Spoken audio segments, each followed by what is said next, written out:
Bunia ce soir, dans un centre de traitement du territoire d'Irumu. Une famille peut enfin voir son malade derrière une paroi biosécurisée, lui parler, lui porter un mot de soutien sans franchir la ligne rouge. Bonsoir à toutes et à tous. Ce dispositif porte un nom technique, Cube, mais ce qu'il dit est simple. Dans cette 17e épidémie, on cherche encore comment soigner sans couper les vivants de leurs proches. C'est de cela qu'il s'agit ce soir, de la distance entre ce qu'on promet à un peuple et ce qui arrive vraiment jusqu'à lui. À nos compatriotes de Montréal, de Turin et de Madrid qui nous suivent et nous écrivent, votre fidélité nous oblige, et ce journal est aussi le vôtre.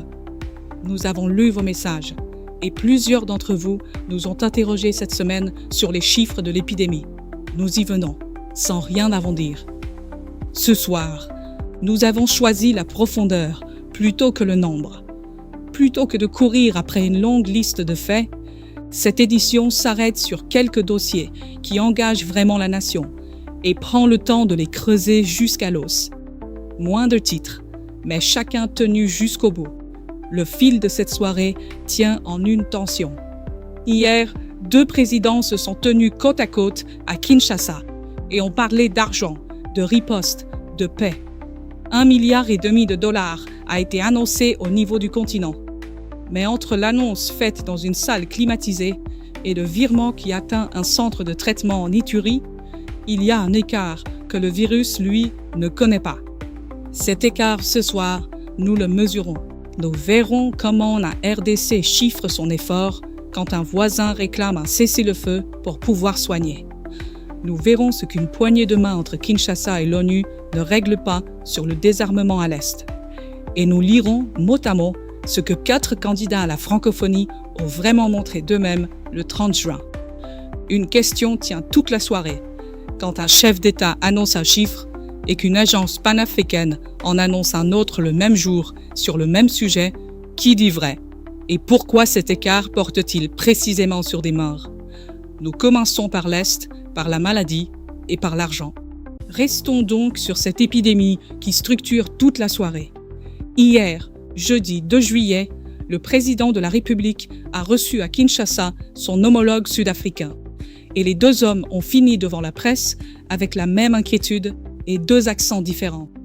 L'un a aligné des chiffres et des moyens. L'autre a posé une phrase qui restera. Adriana a suivi cette journée heure par heure et va nous en restituer non pas la mise en scène, mais ce qui compte pour la nation. Merci, Brigitte, et bonsoir à toutes et à tous. Ils ont passé la journée du jeudi 2 juillet ensemble, à Kinshasa, et ils ont fini côte à côte, à la Cité de l'Union africaine. Félix Tshisekedi et le président sud-africain Cyril Ramaphosa, venu en sa qualité de champion de l'Union africaine pour la préparation et la riposte aux pandémies, ont livré 2 discours après une visite conjointe de l'Institut national de recherche biomédicale. Le chef de l'État congolais a chiffré l'effort national. Son homologue a apporté une enveloppe de 13,5 millions de dollars et une conviction. À l'est de la RDC, on ne soigne pas ce qu'on ne peut pas atteindre. Et il a réclamé un cessez-le-feu. Le président congolais a parlé le premier. Selon le bilan de la Task Force nationale qu'il a cité, l'épidémie totalise 1120 cas confirmés et 290 décès, soit une létalité de 25%, avec 408 patients hospitalisés en isolement. Ce décompte prolonge celui que le ministre de la Santé publique, le Dr Samuel Roger Kamba, avait présenté une semaine plus tôt. Plus de 1100 cas et 277 décès. L'épicentre reste l'Ituri, devant le Nord Kivu et le Sud Kivu. Sur les moyens, Tshisekedi a avancé un chiffre précis. La RDC a mobilisé une enveloppe exceptionnelle de 50 millions de dollars pour renforcer la riposte. Première tranche opérationnelle des 319 millions annoncés le 30 juin pour l'anniversaire de l'indépendance. Il faut situer cette annonce dans une histoire longue, celle d'un État qui, d'épidémie en épidémie, depuis 1976, mobilise des moyens d'urgence quand le virus est déjà là, rarement avant. Ce n'est pas le fait d'un gouvernement, c'est un pli structurel que les régimes successifs n'ont pas défait. Et Tshisekedi a lié hier cette crise sanitaire à la guerre, sans détour. Dans les zones tenues par les conflits, l'insécurité fragilise la prévention, l'accès aux soins et la surveillance. Le fait que la RDC et l'Ouganda affrontent la même souche, a-t-il ajouté, confirme que le risque ignore les frontières. Vient alors le point que nous ne masquerons pas, parce qu'il est l'information elle-même. Le bilan chiffré varie selon la source. Le même jour, Tshisekedi a cité 290 décès. Le directeur général de l'Africa CDC, le Dr Shankaseya, a évoqué lors de la même conférence un nombre de décès de l'ordre de 440. Plus de 200 guéris et environ 11 000 contacts suivis. Notre rédaction retient le décompte présidentiel comme référence officielle du jour côté congolais, tout en signalant que les chiffres de mortalité de l'Africa CDC sont sensiblement plus élevés. Cet écart n'est pas anecdotique. Il porte sur des morts. Il traduit soit un décalage de consolidation entre bases de données, soit des périmètres de comptage différents. Aucune source publiée à ce jour ne le tranche, et nous ne trancherons pas à leur place. Pour la nation, ce que cette journée engage tient en deux nœuds. D'abord, l'argent. Le $1,5 milliard annoncé au niveau continental depuis le 16 juin reste pour l'essentiel un ensemble d'engagements. Ramaphosa lui-même a fait de leur conversion en argent réel sa toute première demande, ce qui en dit long. Les 13,5 millions de Pretoria sont concrets. Les 50 millions de Kinshasa aussi. Mais la masse promise n'a pas encore rejoint les centres de traitement au rythme où le virus, lui, progresse. Ensuite, le fait technique le plus neuf du jour, venu du briefing de l'Africa CDC. Des essais cliniques ont commencé à Bunia. L'antiviral Remdesivir 6 semaines, l'anticorps monoclonal MBP 134 la semaine suivante, avec des accords de transfert de technologie pour une production africaine. Reconnaissons ce qui est réel. L'image de 2 présidents africains assumant devant la presse une riposte africaine a sa vérité. Et l'annonce d'essais cliniques sur notre sol est une bonne nouvelle qui mérite d'être dite comme telle. Mais cette image sera jugée non au discours de Njili, mais au virement des prochaines semaines et à un cessez-le-feu qui, pour l'instant, n'existe que dans un appel. L'argent promis ne soigne personne. Le virement, lui, arrive ou n'arrive pas. Et c'est à cela qu'on saura. Je te rends la main, Brigitte. Merci, Adriana. Retenons donc ceci. 1120 cas et 290 décès selon la présidence. Un chiffre de mortalité plus lourd côté Africa CDC. 50 millions engagés sur 319 annoncés et 1,5 milliard qui restent suspendus entre la promesse et le compte bancaire. La riposte existe sur le papier et sur le terrain à la fois. Ce qui manque, c'est la vitesse. Et cette question de la vitesse, du terrain, de ce que l'État atteint et n'atteint pas, elle ne s'arrête pas à la maladie. Elle traverse aussi la guerre elle-même. Et cette guerre, justement, a produit hier à Kinshasa une image de coopération qu'il faut regarder de près. Le vice-premier ministre en charge de la Défense a reçu le chef de la MONUSCO et le communiqué parle de désarmement des groupes armés comme d'un point d'ordre du jour parmi d'autres. Mais derrière ce mot « désarmement », il y a une réalité dont la lourdeur mérite qu'on s'y arrête. Pour ce dossier, je passe la parole à Solange, qui a travaillé le sujet en profondeur et va nous dire ce qu'une réunion de courtoisie ne dit jamais. Merci, Brigitte, et bonsoir à toutes et à tous. Ils se sont rencontrés jeudi 2 juillet à l'Hôtel de la Défense à Kinshasa. Le vice-premier ministre en charge de la Défense nationale et des anciens combattants, Guy Kabombo Mwadiamvita, a reçu le représentant spécial du secrétaire général des Nations Unies et chef de la MONUSCO, James Swan. Au menu des échanges, le désarmement de certains groupes armés, l'appui à la réforme du secteur de la sécurité et le soutien de la mission onusienne au mécanisme de suivi du cessez-le-feu prévu par l'accord de Doha. Swan a présenté sa visite comme une démarche de consolidation. Kabombo a salué le retour d'un diplomate qu'il a qualifié d'ami de la RDC. Nous ne savons pas le détail de ce qui s'est dit dans cette salle, et nous ne le prétendrons pas. Le communiqué décrit une réunion de coopération. c'est exact. Mais un communiqué décrit rarement ce qui manque. Alors disons-le clairement à nos concitoyens, parce que c'est le cœur du dossier. Le désarmement à l'Est n'est ni une partie de plaisir, ni un gâteau qu'on découpe le jour d'un anniversaire. C'est l'une des opérations les plus lourdes qu'un État puisse entreprendre, et l'arithmétique le prouve. Le désarmement dont il a été question jeudi ne concerne pas une poignée de mutins. Selon les données de recherche récentes, l'Est de la RDC compte plus de 130 groupes armés actifs. Et les effectifs combattants sont estimés entre 500 000 et 600 000 hommes. 7 millions de personnes sont déplacées. 26 millions de Congolais sont en situation de besoin humanitaire. Le Nord Kivu compte 28% de sa population déplacée. L'Ituri, 39%. Face à cette masse, la FDC a déjà mené 3 vagues de désarmement depuis 2003. Et chaque vague a donné moins que la précédente. La première visait 330 000 combattants. On a réintégré environ 150 000 avec un réengagement documenté au-delà de 40%. Le programme actuel vise 50 000 combattants par an. Les chiffres de 2022 et 2023 indiquent environ 6 700 réintégrés. Le taux de couverture est tombé de 45% lors de la première vague à moins de 3% aujourd'hui. Il faut comprendre pourquoi cet échec se répète depuis un quart de siècle, parce que c'est là que le mot désarmement change de poids. Retirer un fusil à un homme ne sert à rien si cet homme n'a pas d'autres revenus. Or, l'économie de guerre à l'Est génère chaque année entre 2 et 3 milliards de dollars par l'or, le coltan, le charbon de bois, le cacao et les barrières de péage illégales. Un combattant y gagne 10 à 50 fois plus que dans une économie formelle où le salaire médian reste inférieur à 50 $ par mois. Derrière cela, une bombe démographique. Le pays compte 40 millions de jeunes, il en comptera 60 millions en 2030, pour une demande de près de 9,6 millions d'emplois par an, quand l'État en crée à peine plus d'1 million. Désarmer dans ces conditions, ce n'est pas une opération technique de quelques mois. C'est le démontage d'un système qui nourrit des centaines de milliers de familles. Un chantier que les experts chiffrent à 20 ou 30 ans, pas 5 ou 10, et à 15 à 30 milliards de dollars.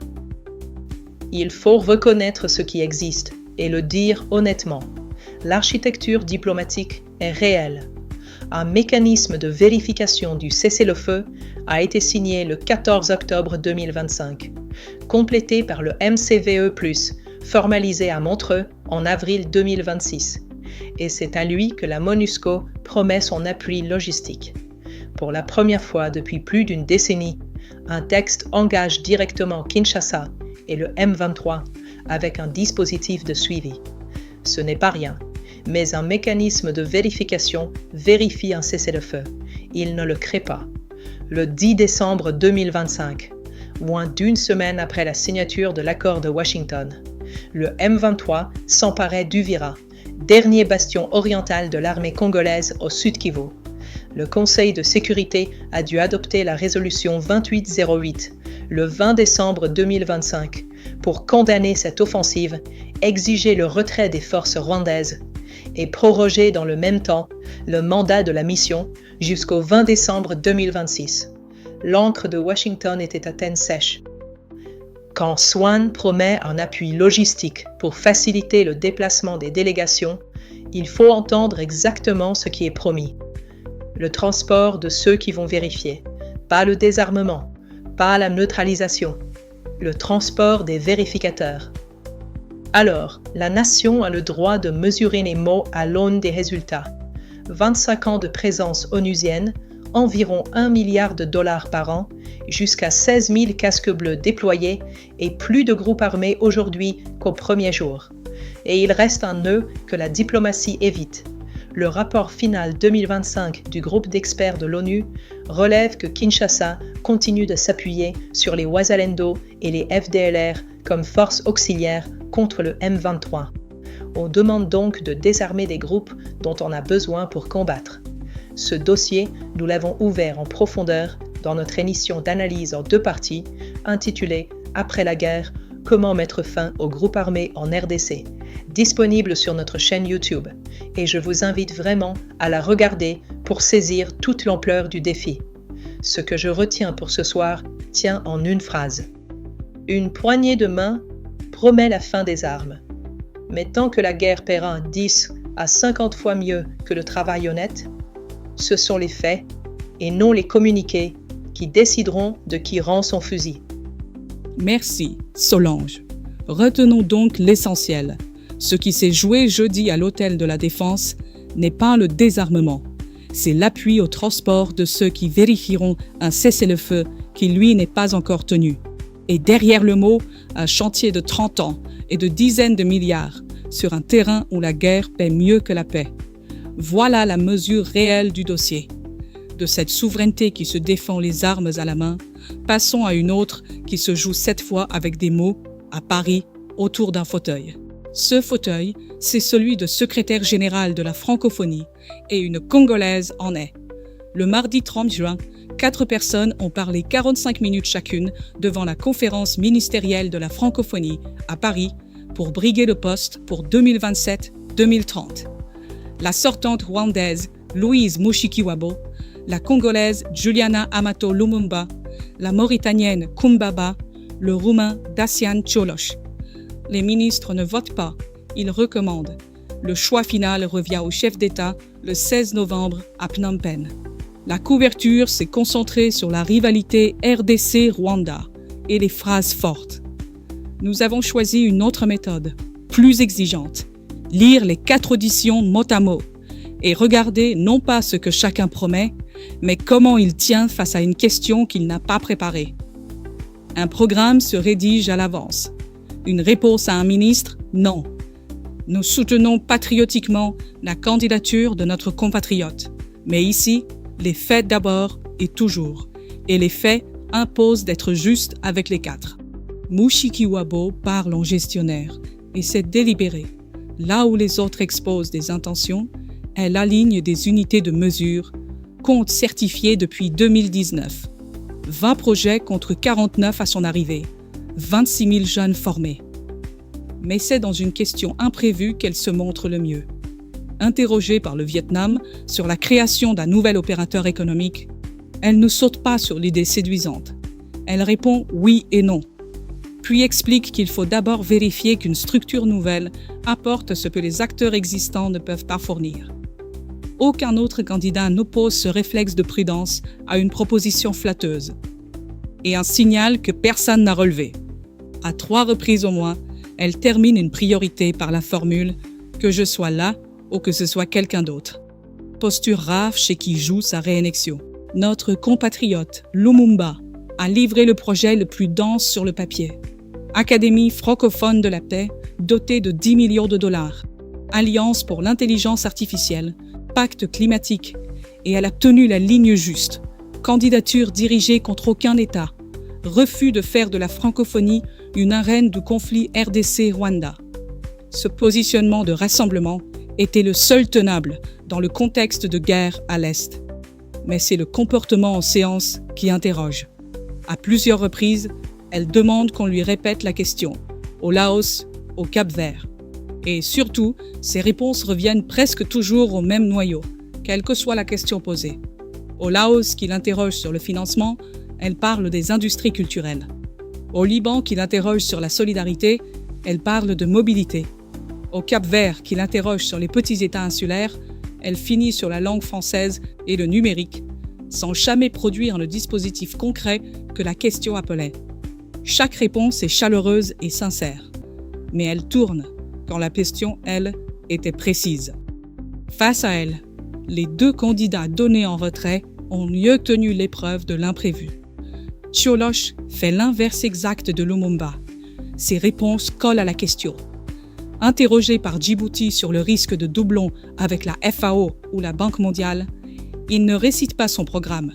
Il explique que l'OIF doit servir d'opérateur de terrain là où ces institutions cherchent à déployer des fonds sans être présentes localement. Plus encore, il traite sa propre faiblesse de front sans qu'on le lui demande. Conscient de n'être pas africain dans une organisation portée par l'Afrique, il annonce lui-même que son administrateur sera africain et qu'il visitera chaque État du continent la première année. Sa limite n'est pas dans sa prestation, mais dans une équation politique qu'aucune aisance ne résout.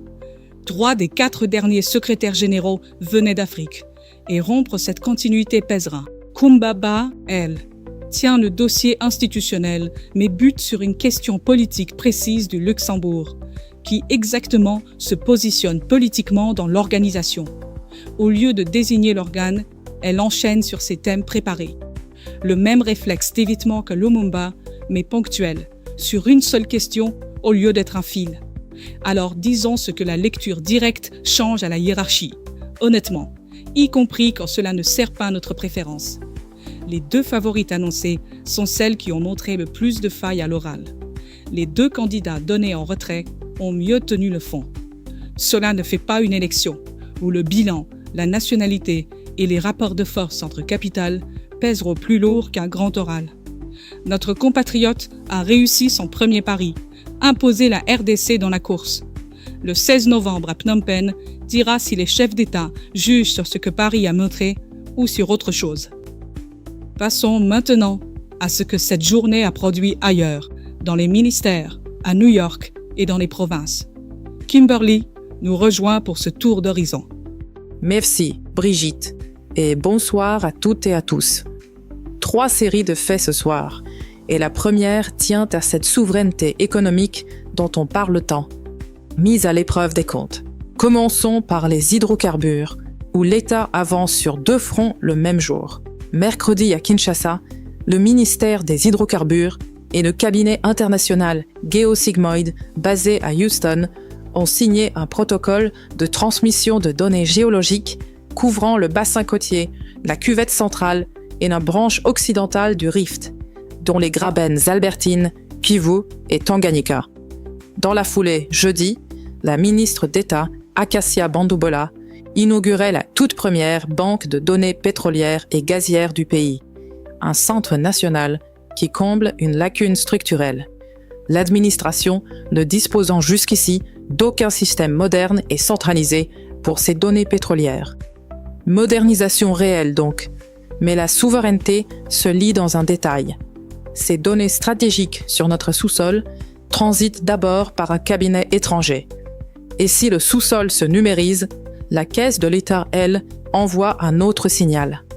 La Banque centrale du Congo publie une note de conjoncture qui tempère l'euphorie.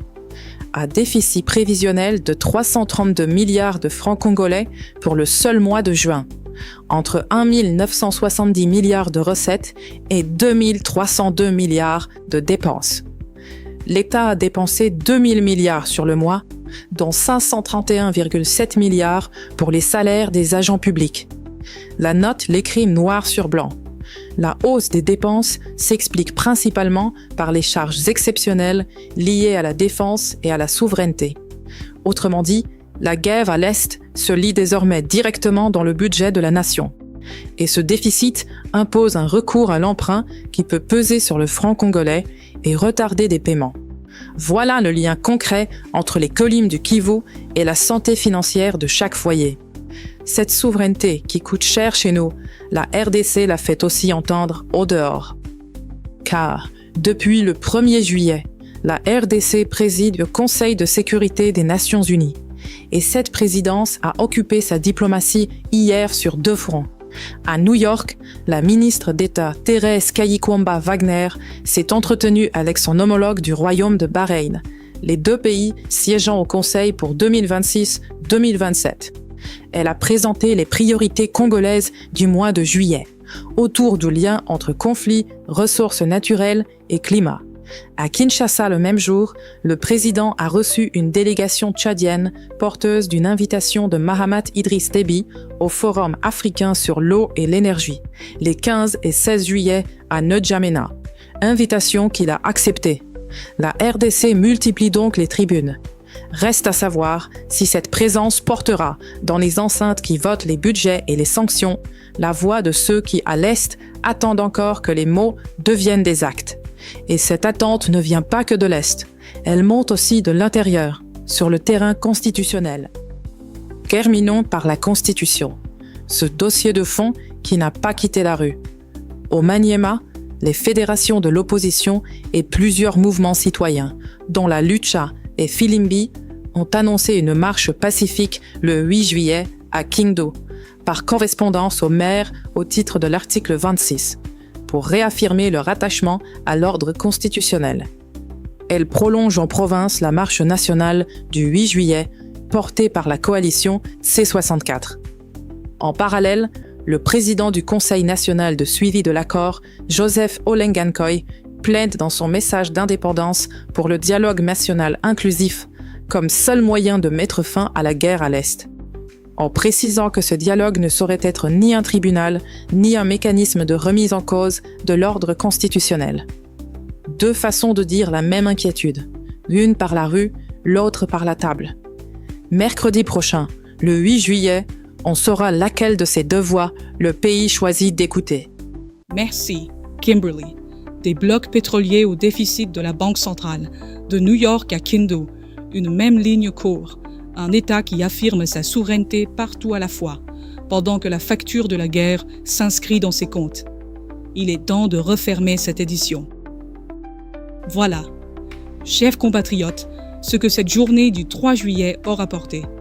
À Kinshasa, hier, Félix Tshisekedi et Cyril Ramaphosa ont chiffré la riposte Ebola côte à côte.